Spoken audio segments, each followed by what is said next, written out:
Assalamualaikum Risma, selamat siang. Terima kasih sudah datang kemari. Hari ini Ibu ingin mendengar cerita kamu tentang pengalaman kerja praktik kemarin. Gimana kabarnya ya?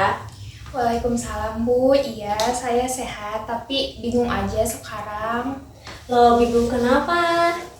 Jadi gini Bu, saya kemarin baru selesai magang di salah satu perusahaan, tapi saya keluar sebelum waktunya, baru 3 minggu, rasanya udah pengen pindah gitu. Apa yang membuat kamu merasa seperti itu? Gimana ya Bu? Capek iya, tapi yang bikin paling gak enak tuh suasana kerjanya. Orang-orang di sana galak, kalau saya salah langsung dimarahin depan banyak orang. Terus gak ada yang ngajarin beneran, saya disuruh-suruh terus kayak pembantu bukan anak magang. Wah, itu pasti nggak nyaman sekali ya.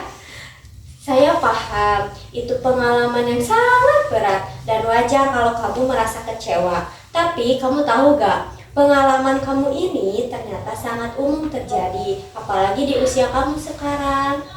Kamu pernah dengar gak istilah job hopping? Pernah sih, kayaknya itu orang yang sering pindah kerja ya. Nah, bener banget. Banyak anak muda zaman sekarang mengalami namanya job hopping, yaitu berpindah-pindah kerja dalam waktu singkat. Biasanya karena tidak puas, tidak cocok, atau bahkan belum yakin dengan pilihan karirnya. Nah, dari cerita kamu tadi, saya melihat kamu mulai mengalami gejala itu.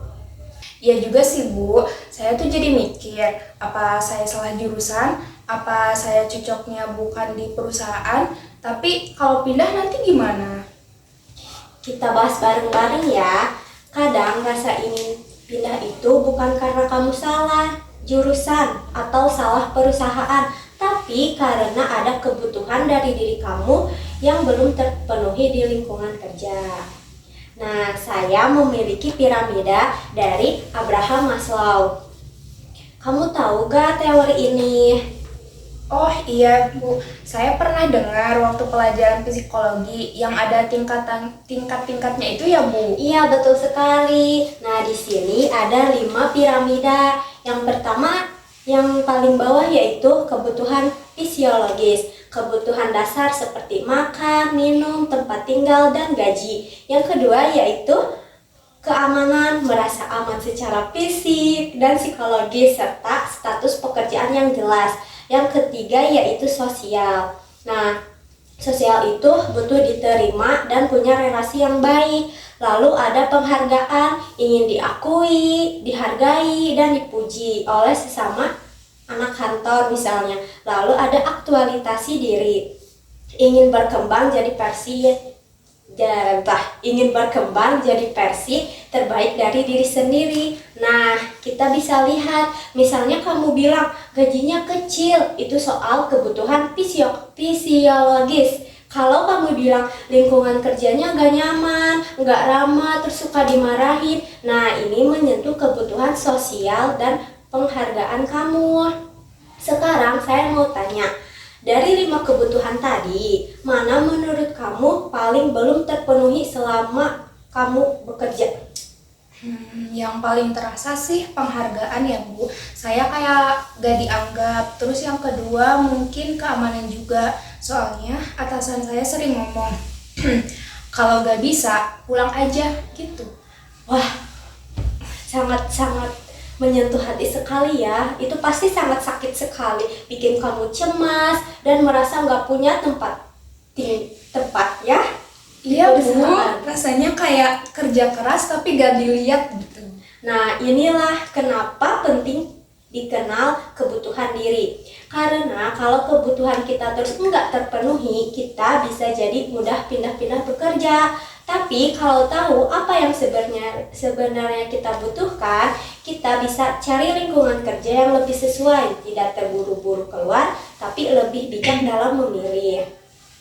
Sekarang coba kamu pikirkan pekerjaan atau tempat kerja seperti apa yang kamu rasa bisa memenuhi kebutuhan penghargaan dan keamanan tadi.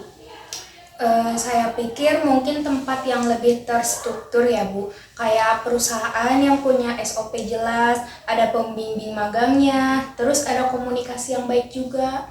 Nah, itu bagus. Jadi, sudah mulai tahu apa yang kamu butuhkan dalam bekerja. Ingat ya, Risma, bukan berarti kita harus selalu cari yang ideal, tapi kamu perlu sadar, saya butuh suasana kerja yang menghargai dan membimbing, bukan cuma menyuruh.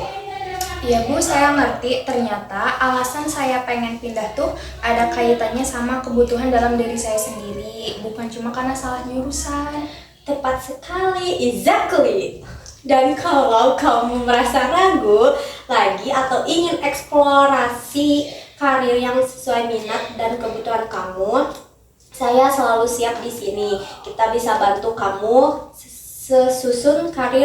susun rencana karir yang realistis tapi tetap sesuai di hati. Makasih banyak ya Bu, saya jadi lebih tenang sekarang. Sama-sama, terus semangat dan kenali dirimu lebih dalam ya. Karir yang baik dimulai dari pemahaman yang jujur terhadap diri sendiri. Terima kasih Risma. Sama-sama Ibu.